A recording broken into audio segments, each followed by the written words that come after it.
Hello and welcome to the Wellness Connection. I'm your host, Fiona Kane. Today I have another guest and his name is Greg Wasserman. Hi, Greg. Hey, Fiona. Great to be here.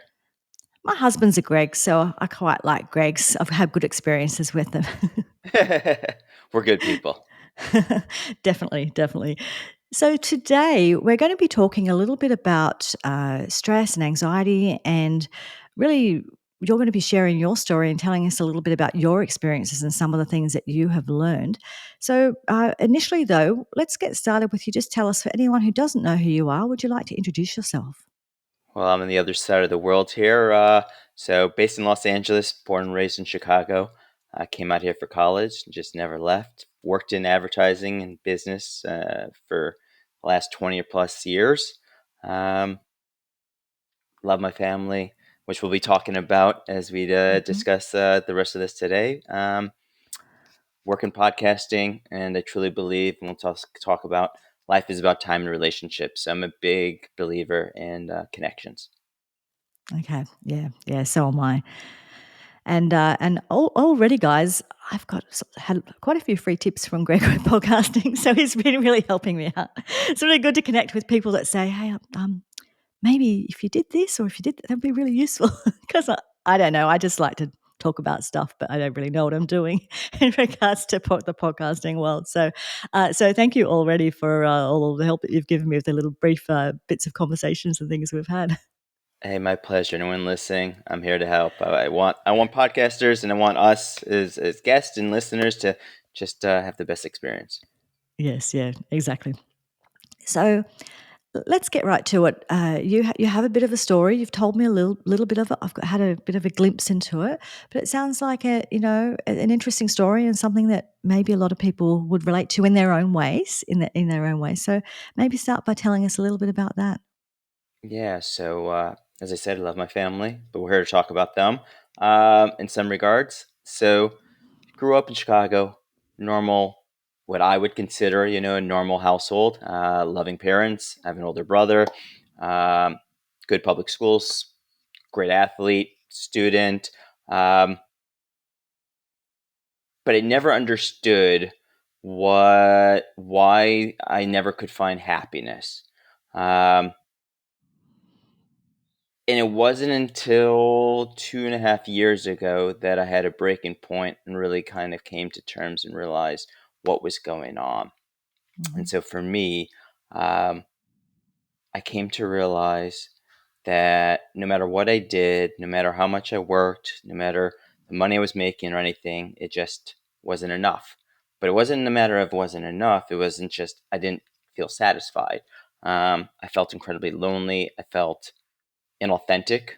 Um, there was nothing but fear in me.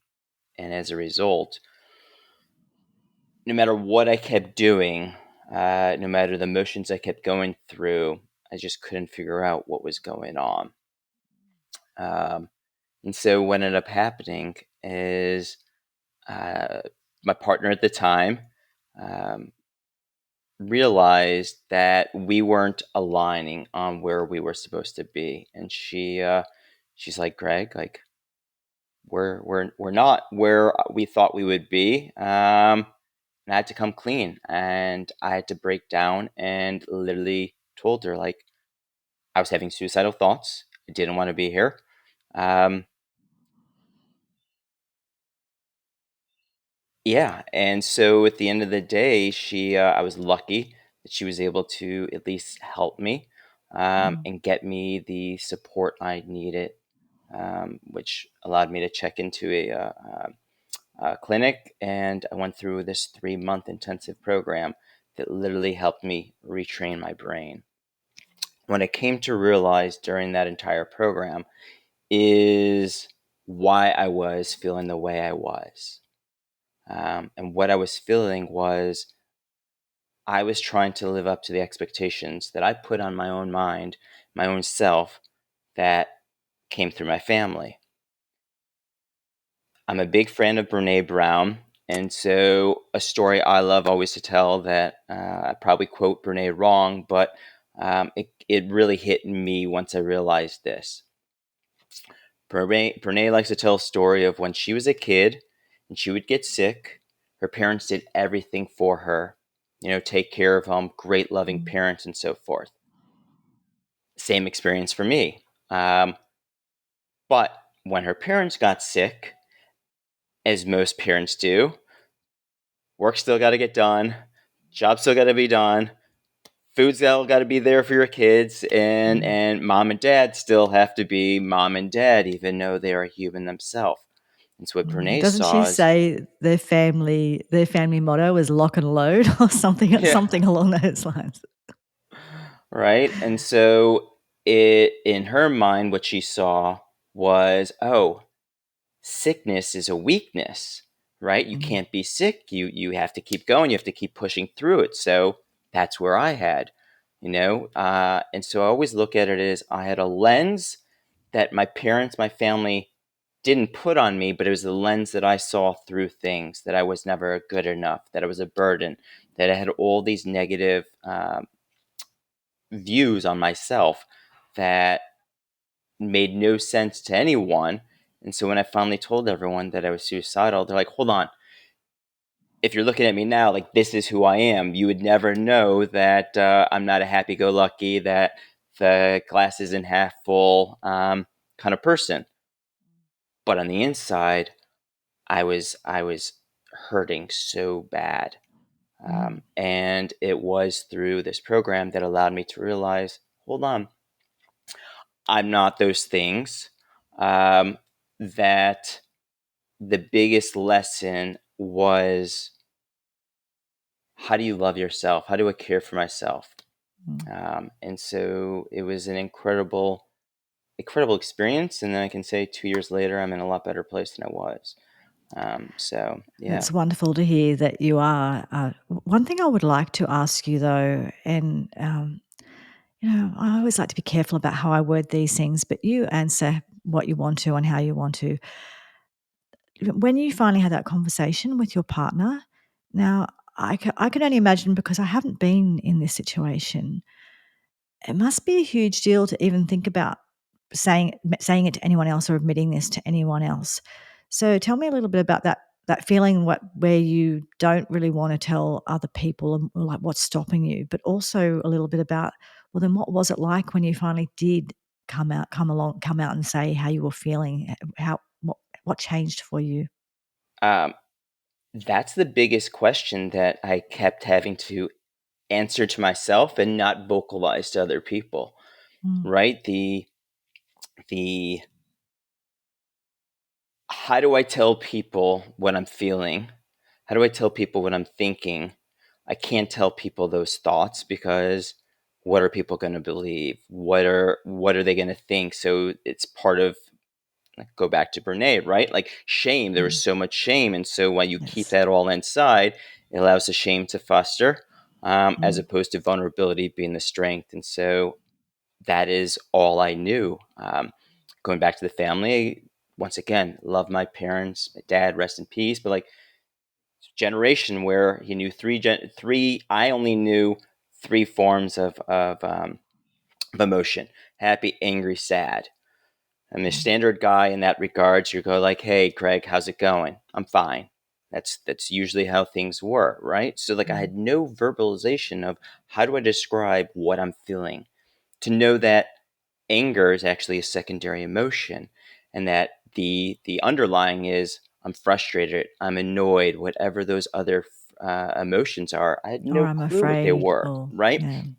No clue, not only what those were, because I didn't know them, I didn't learn them, but Mm, also how to vocalize them. So to have that conversation with my partner, and ultimately just break down and say, like, I'm fearful, I'm alone, I'm trying to remember what else I said besides uh, just breaking down and having to tell her that.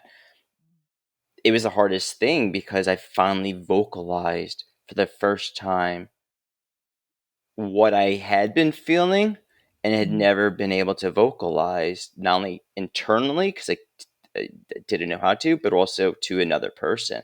Um, and that just led to the most lonely feeling ever. I was already feeling lonely, And I think I told her that, but like this now truly felt alone, that I've now shared this moment, but I feel so alone.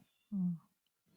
So initially, when you told her it didn't feel good, it actually felt you felt quite alone I in mean, it's having the what is it, vulnerability hangover, where you tell hangover that someone, Brené right? talks about, yes. Yeah. Yeah. That was exactly it. Mm, Sharing your vulnerability. You're like, I can't believe I said that. I can't believe I vocalized this. Can't believe I mm, told someone that I'm thinking of suicide. Like, I can't believe I vocalized what I've been feeling. And once those words are out, yeah, you're like, I can't believe I did that. Now someone else knows this secret. What are they going to think about me? How am I thinking about myself? And you just go through that spiral. mm. And how long did that last for before it moved into a place where, because you were sort of saying before in regards to vulnerability, it's actually a strength, not a weakness. But initially, it feels like a weakness. It feels like, oh my God, I've just laid myself bare, can't put this back in the box, whatever it is. How long before you started to feel more like it was a positive thing and that it was ultimately a good thing for you? So this program was incredible. 5 days a week. What is it? 8 hours a day, four classes. Like it's literally like going to school. Uh, four different classes a day, 5 days a week. So 20 classes there. And uh, every class, you are in a sense in a group setting, checking in. How are you feeling? So clearly, day one, and I'm watching. I was the only male in this group, so watching all these other women go around who'd been there before me, talking about what their check-in. And it comes to me, it's like, Greg, how you doing? I'm like, I'm fine, knowing very well this is day one. I'm overwhelmed, right? But like, Mm, then you just start flexing that muscle, and I think that's been the biggest thing is flexing. So if we think about what are the ways to get over stress and anxiety, just that flex of how do I check in? How do I share, whether it's journaling or sharing with other people? So there's two girls that are still from that I check in. We do weekly or whenever we want to check in with each other, and they're from my program. So 2 years later, we're all like, hey, we went through this together. We're here, we know, and we'll continue to see our progression. But I took frivolous notes. I was like a kid in a school. I'm like, I'm just gonna sit here and write down everything that the teacher said and mm, learn and blow my mind of like, wow, I never thought about that. So I'd say it was probably, if I did it 13 weeks, I'd say maybe halfway through um, that I could start seeing a major change. Just not only the way I thought about myself, but the way I was thinking about all the different things we were learning in the program. Yeah, so for you, it very much was about intensive learning, being part of a program. It's not sort of sitting around at home wondering if you're going to feel differently, because the whole point is, I suppose, that the way you got there to where you were to that point in your life, that the thinking that you had to get to that point wasn't helpful. So it was actually to go and learn a different way of thinking, or a different way, or different stories to tell yourself, and different ways of, like you said, identifying emotions and then knowing what to do with them. That's not something that you could necessarily figure out sitting at home on your own. That does require support from somewhere else. 100%. I mean, look, I was going to therapy before that moment, but that was the first time I did therapy before, or I guess when I was a kid, I did therapy, but like this was the first time as an adult. Well, if you don't know Mm, what to say, if you don't know your own feelings and how to even access that, then therapy was great. It was great in the mm, sense that I talked about things, but a program where you are literally day one, you want a tip for anyone that's listening, I highly recommend doing an identity map. That was the biggest breaker, because I sat there in a group with mhm, strangers, and you go, okay, what's your identity? How would you define yourself, right? So if we mm. look at how I introduce myself, like from Chicago, I live in LA, and you just start going down those pieces, but then you start realizing like I'm a burden. I feel like a loser. You just start seeing like the words that you're associating with yourself, like, Ah, wow. And then to see those on the board and strangers now seeing that who've never met you and they don't know who you are. And you're like, and the teacher's like, so how does it feel seeing what you think about yourself? Like, would a friend say those things to you? And you're like, probably not. No. And so going through that entire emotion of being able to reprogram your brain to think differently, to understand the gift you give to people as opposed to the burden you think you are to people, is a Mm. huge thing. Yes, and also what you laid out there when you were talking about the identity map is that we cannot fix a problem if we don't know what it is, if we don't assess it first. And it's, if you want to fix a car, but you're not doing any assessment to see, well, why is that rattle happening or why is it broken down? You can't just sort of start, think, oh, well, I'll just go over and fix I don't know, this part over there. You've got to actually find out where it's coming from. And even like a health problem, you need to have the scan or the blood test or something. You need a diagnosis. So this is the same kind of thing, just saying, well, unless you know where you're at, you can't fix it.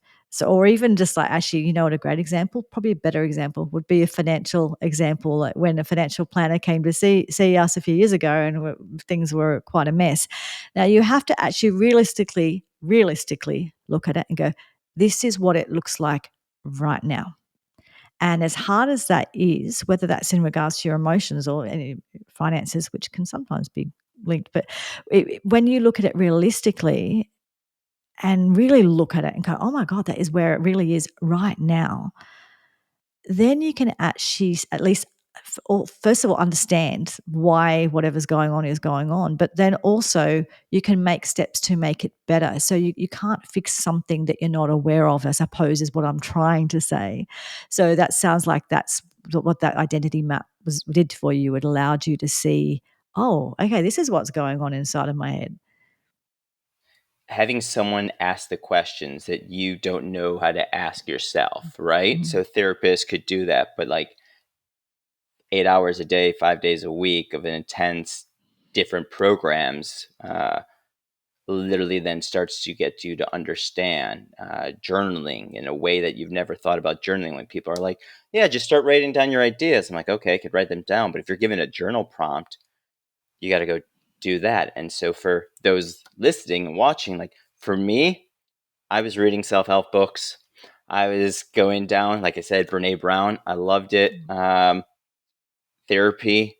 But it wasn't until I sat in a classroom setting for me, Mm. intense, know what the questions they're asking, feel like with a teacher, and you're back into that classroom setting. It's like that was the only way my brain was going to end up reprogramming, as opposed to me trying to do it myself ad hoc, if we want to look at it that way. Well, when we do it ourselves, it's very, we're just learning information.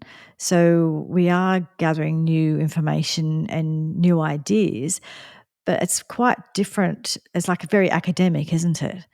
And when you actually do learning that's experiential and personal, and you asked the right questions or you ask yourself the right questions, it's a very different experience. So you can academically learn a lot of things, but just academically know them and not really ever integrate them or understand them at a personal level. So, like you said, knowing the information is part of it, but it's actually what you do with that information. Yeah, I would say that's definitely the key. Mm. And then so after those 13 weeks, um, it's been important to continue to do check-ins. Gratitude. I didn't know what gratitude was. You asked me to write gratitude every day. It was incredibly impossible. So now, a gratitude jar where you're realizing I have a place.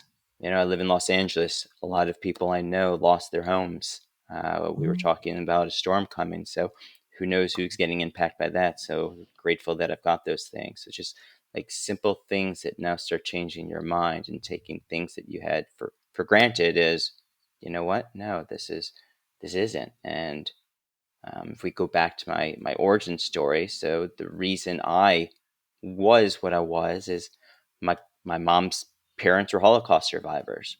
Mhm. So my mom always said, anything that happens, how do I compare this to the Holocaust and what my parents went through, my grandparents went through, right? So that whole mentality is, if you're always comparing, what I'm going through can't be as bad as anything else because that is the most horrific thing, Yes. then your mindset is like, well, then I just got to push through it. Or, you know what, this isn't bad, dust it off. But you really start realizing, hold on,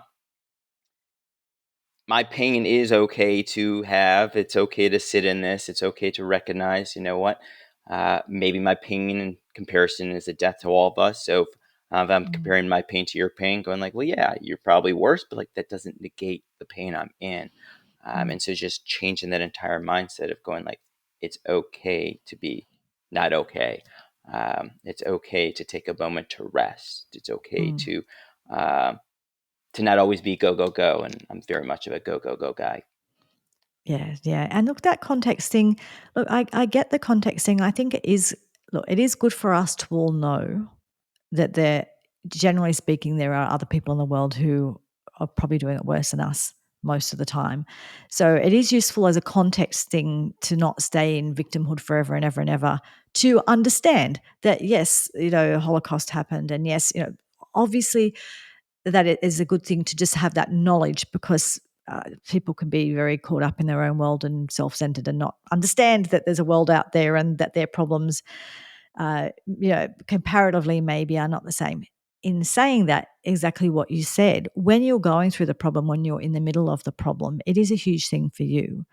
And I don't think you can get out your measuring stick and measure these issues. And I sort of learned this from a friend of mine who, she has been on this podcast. Actually, I've talked to her about death and about grief. And several years ago, she lost a child. He was an adult, but her child, and it was suicide, and it was very traumatic in every way imaginable. And a few weeks before he passed away, I had an aunt pass away, and then my mother passed away a few years later. And I used to feel really like, I shouldn't say that I'm feeling bad about my mom or my aunt or whatever, because that's not a child. And she said, no. She said, even if it's your dog, like, that doesn't matter. It's big to you. So your grief is still your grief. Your pain is still your pain. So no, you don't get out measuring sticks, and we're all allowed to have the pain that we have, and it's our experience. And like you said, if you don't allow yourself to have the experience and work through it, and identify it, work through it, and do the things that you need to do to manage your physical and mental health around it, then it can have catastrophic consequences. So it is actually really important that, yes, we have our own pain, and we don't have to kind of say, well, I didn't go through the Holocaust, so it can't be so bad for me. However, just as an ongoing kind of life thing, it is useful to know. It's useful to have context, but no, it doesn't mean you can't, or you're not allowed to experience pain. Does that sort of make sense of like the clarifying the difference of those two things?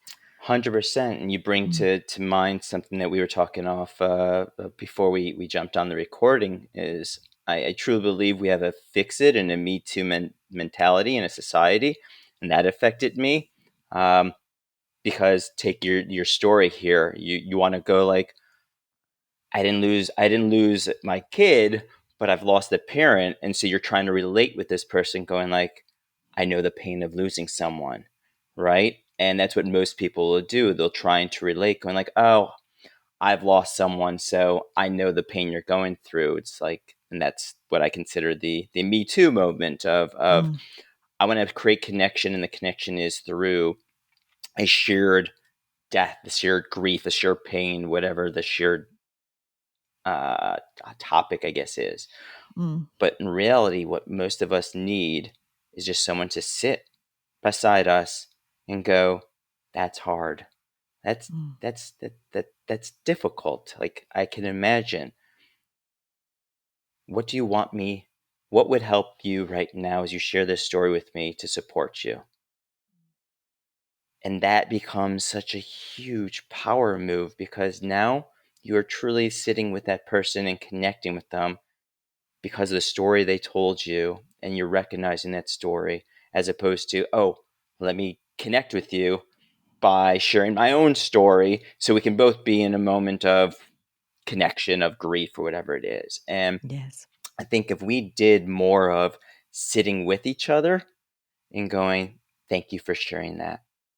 Not only just in that story, but I do this all the time now. And that was one of the biggest things I learned after my program is like, you're like, hey, Greg, and you come to me and you tell me something, I'm going to go, what do you want me to do right now? Do you want me to share an answer? Do you want a solution? Do you want me to just sit here and listen?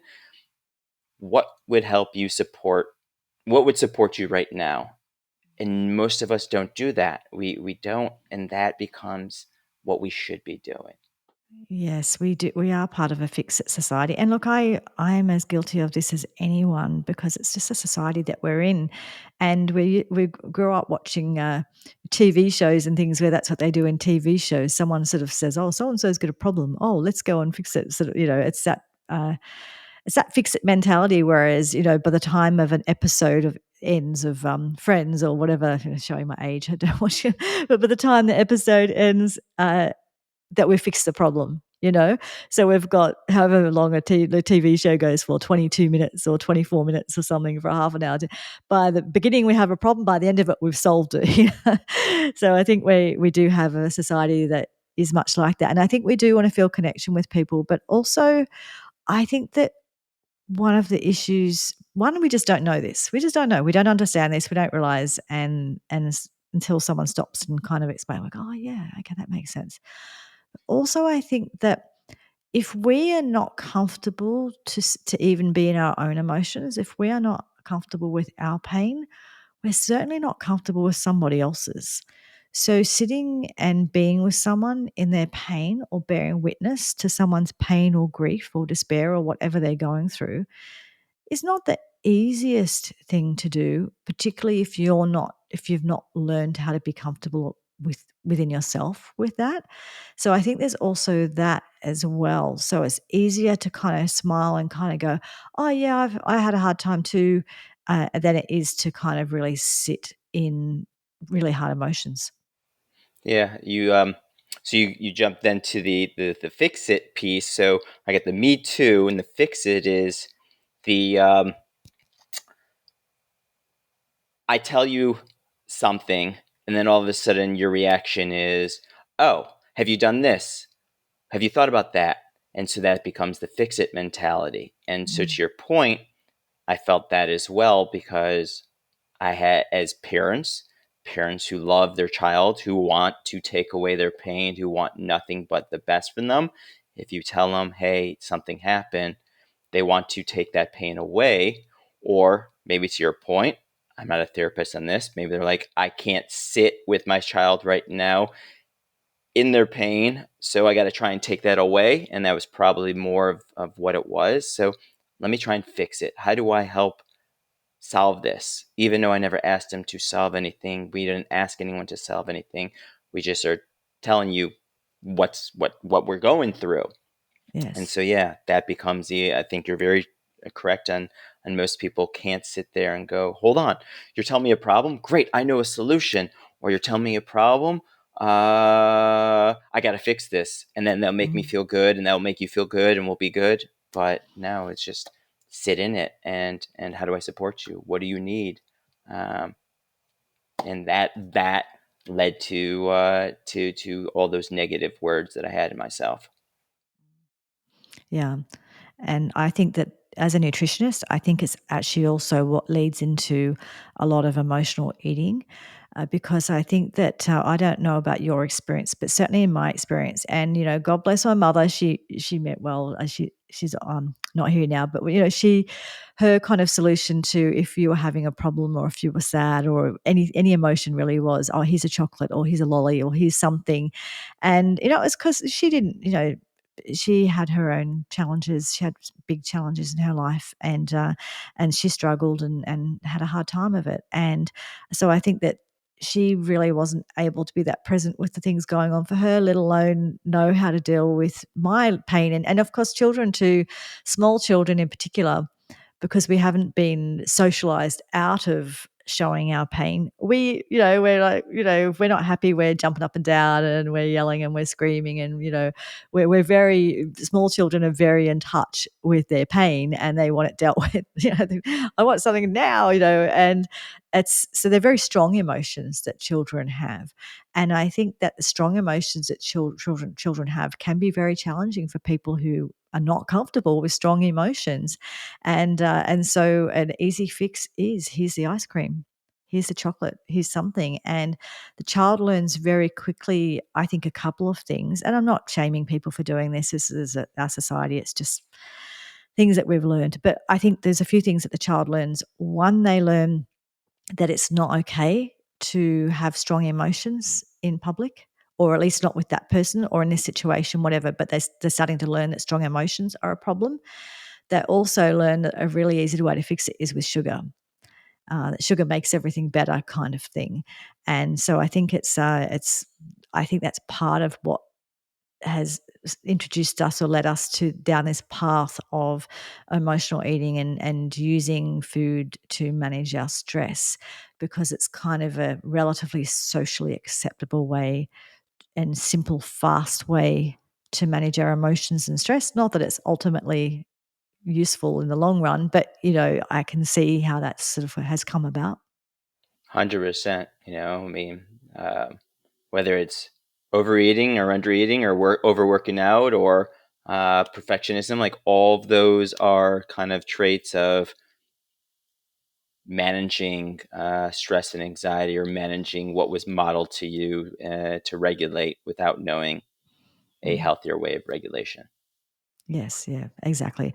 And I'm in Australia, and we've had a very kind of, I suppose, I've got very kind of British ancestry, like Scots, Welsh, all that kind of stuff, and very much it was like stiff upper lip, don't show emotions. So that was sort of the society that I suppose I have grown up in, and many of us have. And every, because I'm a Gen Xer. Are you a Gen Xer or are you a millennial? Where are you? I'm Maybe a millennial. borderline, so I am an older millennial, as they like to say. Okay, so like every Gen Xer, or sort of my generation, and maybe your generation as well, like our parents, or most of us, our parents, were like you, if your grandparents went through something a lot, inverted commas, harder. I walked to school in my, bare feet, or and the Up Holocaust, and you can't down really, in the be, snow a yeah. mile, yeah. And we didn't get to eat, and blah blah blah, and all these. I shouldn't be laughing when I say that, but our ancestors, a lot of our ancestors, did go through some really, really hard times, and so our generations were trying to like, shut up and get over it. What's wrong with you?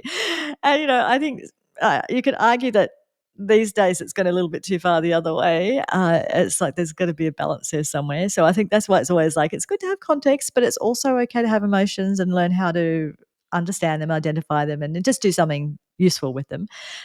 So it's sort of, but yeah, it's getting the balance right, and every generation is trying to sort of figure that one out, aren't they? I mean, the biggest thing I can take away is our parents did the best they could. Or, as I like to say, no matter what, our parents are going to mess us up. We're all going to need And therapy. we're all going to need therapy, whether our parents go for it or not at our age and our parents' generation, right? But like, we'll all need therapy is a good thing. We all need support. We don't know what we don't know. And that was the biggest thing for me. Like, I didn't know what was going on. I didn't know how to ask for support. I didn't know what was feeling inside until that moment happened, which I'm grateful I got the support I did. That I can Definitely. look at it now far different, and then be Yes. able to come on to a show like yours and share that story and a fraction of it that Mm, hopefully helps someone else understand you're not alone. I think that was the biggest thing. Anytime mm, I hear of someone who passed away from suicide, like it hits, because you're like, I don't know what they're going through, because every story is different, but to do that, to think that, to take that action, um, was not without its own internal demons, mm, that some unfortunately not able to get through, and some are able to get the help and move on. But yeah, mm. that's a tough one. Yeah. Yeah, definitely. And something I wanted to ask you as well, just to get your perspective on this. I've always thought that that really, like, men and women, we're quite different. And I know there's crossovers, and we can be, we can be what we like and all the rest of it. But essentially, there's some things that I think are kind of inbuilt, and I think from from back in the day, from way before our time, sort of thing. In that, what I'm trying to say, speak, Fiona, speak, makes sense. What I'm trying to say is men were the ones who had to go out and fight.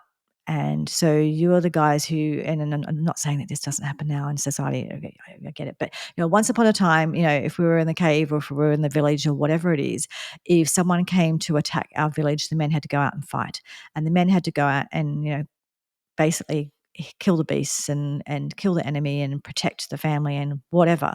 And and in our sort of my great grandparents or maybe further back or whatever, but they were, there were people who were down coal mines or doing, and men still now today often do the jobs that are really, really hard jobs. Like I was just saying, at the time we're recording this, it'll be a little bit after, but when we release it, but the time we're recording this, there's a cyclone about to hit in Australia, in sort of southern Queensland, and it's going to be affecting southern Queensland and northern New South Wales. Now, the people who will be going out to doing rescues and fixing the power lines and all those hard things, most of them will be men, right? It's just the reality. It won't be me. And I know there are some women that do those things and like doing those things, but I'm not one of them. But it's mostly men who do those things. So men can often be in a position, and particularly historically, we're in a position to do really, really hard stuff, and and different hard stuff, because women do really hard stuff as well. It's just different hard stuff, right?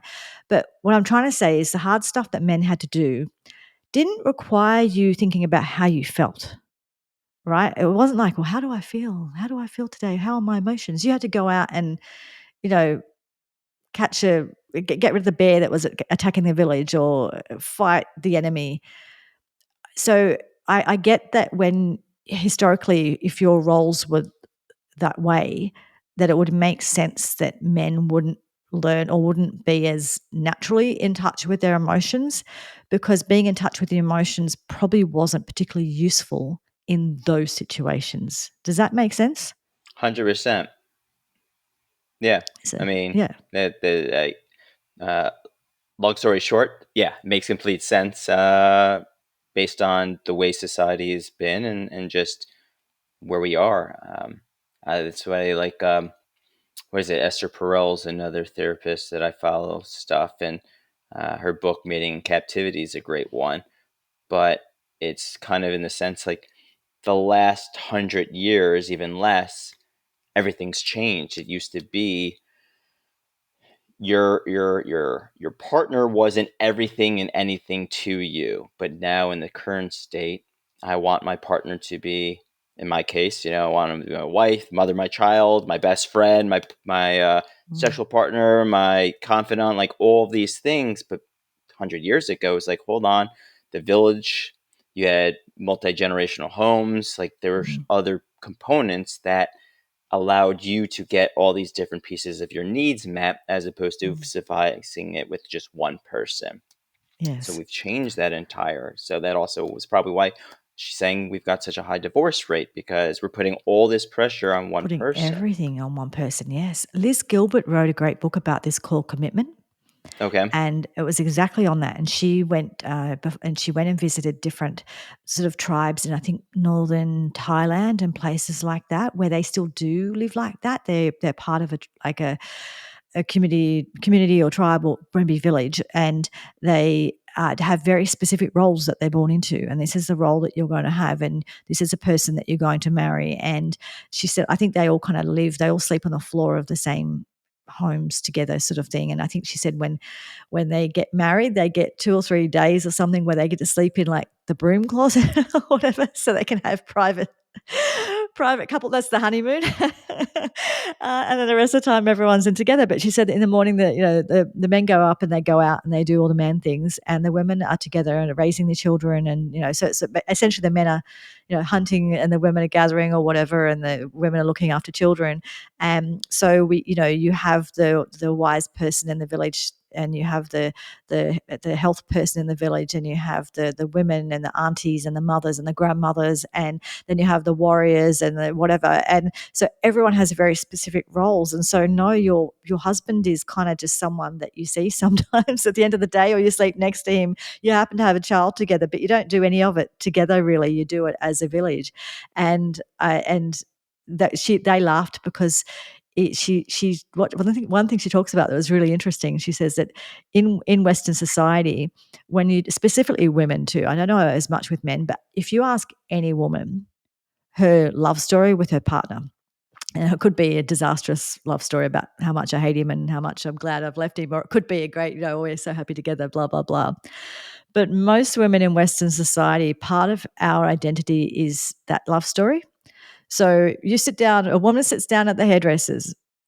Within 5 minutes, that hairdresser will know how she met her husband, where she met him. This is the story, and whatever the story turned out to be. But kind of part of our identity is our kind of our love story, and because I suppose we've been grown up with Disney and all the different stories, right? So we're very connected to our story, our love story, and this whole kind of thing of having soulmates and all this kind of stuff, which lovely and everything. But in their societies, kind of, she talked to them about the stories, and they didn't have stories because they just married that guy that they were supposed to marry, who was in the village, and he's all right. I sort of like him. He's okay. And, it's not about the big love story and about, like you said, relying on that partner to be all of the things. They're going to be your confidant and your lover and your wise person and the person who you cry in their shoulders and the person who, whatever.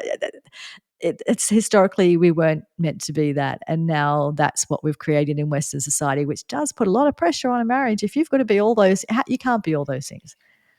And that was part of my downfall. Is I was trying to be my mother and my father, and be everything, and realize, like, hold on, I'm trying to juggle, like, who my mother is, who my father is, and embrace all of that. So as the caretaker, as well as the provider, as um, the social, as well as this. And it just broke me, because you start realizing, like, hold on, I'm trying to do everything. That's a big burden to try and take on, as opposed to asking for help and going, realizing, like, hold on, your friends can help you, your partner can help you. Instead, like, no, it's all me, and I can't ask anyone else for help, because that's what I know. So yeah. Yes. Yeah. Yeah. So really a big theme of this from what you're sort of telling me. One is that, it's so important to ask for help and to talk to other people and to get advice, because we just don't know what we don't know. And that's not weakness. Yeah. Also with what you've been saying, a big part of this is having connection with other people, having other people around you maybe that you can talk to or you've had shared experiences with, but also just the reality of the stories we tell ourselves, understanding the stories we do tell ourselves and how powerful they are, and how marriage should be, or how society should be, or how I should be as a husband or a father, or whatever the role is.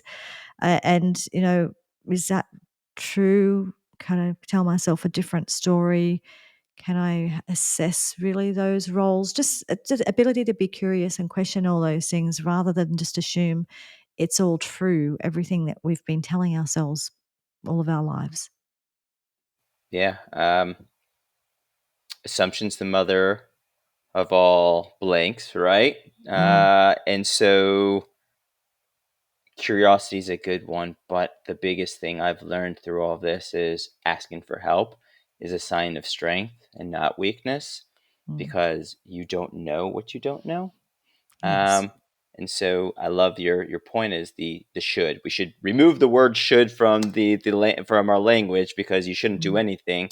Um, but yeah, it's asking for help, because mm, how else are you going to grow? How else are you going to know what you're thinking and check it against other people? But also think about it as a society. Like, if I'm in a group of people and we all are thinking this one way, then great. What I'm thinking has to be right, but there's so many other people out there. So can you start asking for others? Can you go to others and start understanding and as you said, curiosity? It's one of my favorite virtues, and getting that feedback, because there are different ways to do things. There are different ways to think of things. There's 8 billion of people here. We're all not, as much as we're connected, as much as we think we're the same, like there's everyone's got a different take and experience and view. So having that open mind and being able to go with the curiosity of asking for help becomes such a big flex. Mm, definitely, definitely, and it really does. It just you get I when I was very young, I remember I came from the suburbs in sort of Western Sydney, and it was quite. I thought I knew a lot about the world, but I really didn't. Of course, I was so young. But I started work in the city when I was 16, and what was really interesting for me is all of the people I worked with. They were all much older than me, and they were all from all over the world, or had all different interesting jobs. And all of a sudden, my world opened up a hundredfold because I had all the it's as even before I started traveling, it felt like I started traveling then because I started traveling through these people, and I wanted to know, well, what was it like growing up in Singapore, or what was it like growing up in England, and tell me about it's just so you don't know what you don't know, and we sort of think that all of the rules we have for ourselves are all things that we're thinking are all absolutely set in stone and true. But like you said, there's billions of people all around the world living very different ways. And so when you open yourself up to the world and just learn a bit more about what other people are doing, it sometimes just gives you really good ideas, or helps you kind of go, oh, okay, so those expectations I had on myself, maybe that are not realistic, or it's not helpful. Did you, because of that experience as a child, did you catch the travel bug and go like, all right, I'm seeing and experiencing these cultures right now. I've got to go to these places and experience them in their full flavor. Yes, I did as when I got older, I did, and haven't done as much as I'd like to, but I've done a fair bit, and I even I we got married in Scotland, which is a long way from Sydney. Yeah, I'm very, very interested in cultures and places around the world. So, yes, I've done a fair bit, but I'd like to do way more, and yeah, I really do love just going and experiencing other cultures and seeing, just learning things that you just don't know, or seeing things just from a whole different perspective that you never thought about. It was the catalyst. My partner at the time said she noticed a change when I went on a trip to go visit a friend in another country and came back, and it was very different. And said there was like the catalyst of like seeing the world through the opportunity of like, I just want to see the world. I just want to. And Mm, that was actually it. The way I felt about suicide was, I have money in the bank. I'm not going to just end my life today. I'm going to go travel the world and see the world and just be free. And then when the money's gone, I'll worry about it then. But yeah, it was the freeing view of just the curiosity of seeing the world and what could you experience. There's so much to do. There's so much to see. Financially, we don't have all the means. Time, we don't have all the time. But being able to explore that, even in your own town, even in your own job, whatever, um, opens your eyes to new possibilities. yes. Look, even just going to someone else's house in your own town, you'll go there and you'll go, "Oh, you use that brand of that thing. Oh, you do that that way. Oh, you," and or things that you just saw everyone did the same. And you go there and they do. They don't. They do it differently, and I might sound silly, but it's just we're just so caught up in this is what we do and this is how we do it, and we're very set in our ways, and you go somewhere and you realize that not everyone does it the same way that you do, and so even just going to a friend's house and seeing how they do things, you kinda go, "Oh, that's interesting," and sometimes, like, every time I travel, whether it's go and stay with friends for a couple of days or whether it's traveling around the world, I come home and there's something different, or I've learned something different, or there's something different about the way I approach things, or there's something different about the way I see things, or maybe I've just learned some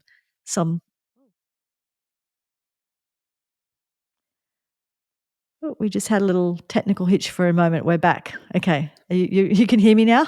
Yeah, Yeah, I don't know, I dropped out for a moment. But anyway, I learned I grow and learn from just being open to looking at other people's experiences, other people's lives, whether or not it's here or whether or not it's in other countries. And that's why I believe life is about time and relationships. Like, Yeah. the only thing that humans need is connection, and the only thing we don't have more time and you can't control, it's time, right? So Yes. let me go ahead and have these relationships, connections. Let's learn from people, have that curiosity that has Yes. always fueled me. But now I can be the vulnerable person as opposed to the stoic person who can't share, and that's that creates even better connections. That creates, and that's what I love about podcasting. Yes. Is you have to be vulnerable, otherwise anyone that's listening here is like, who is this person, or this isn't the authentic version of them, right? So Yes. I love that. So, Greg, thank you so much for sharing your story and sharing your insights. I've really appreciated having you on today. Thank you so much for having me, giving me the airs and the attention. So thank you. And is there anything that we missed that you would like to add before we finish up? You're not alone. You're not a burden. It's okay to ask for help. Whatever you're feeling, whatever you're fearing, you're not the only one. We all think we're the only one, but people love you. They're there for you, and you just have to be willing to share it, whatever's going on, because no one's going to look at you differently, and if they do, probably not someone that you want to deal with at the moment, but they will love you, and that is true. That's beautiful. Thank you. And if people want to get hold of you, where can they find you? I live on LinkedIn. You can't miss me, Greg Wasserman. My picture's there. Title says "Life is about time and relationships." I would love nothing more to have someone reach out and create a connection. I'm always open to talk, whether it's about podcasting and business or life. You have no clue where one conversation is going to take you, and I always love having conversations. Great, thanks. And look, for anyone who's listening or watching, I've put the links in the show notes as well.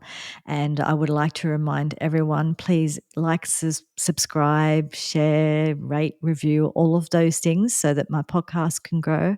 And look, thank you again, Greg. I've really appreciated having you on today. Thank you so much. We like to have real conversations here about things that matter. And that was really a really important conversation. I really enjoyed it. Thank you, everyone. And I'll see you all again next week. Thanks. Bye.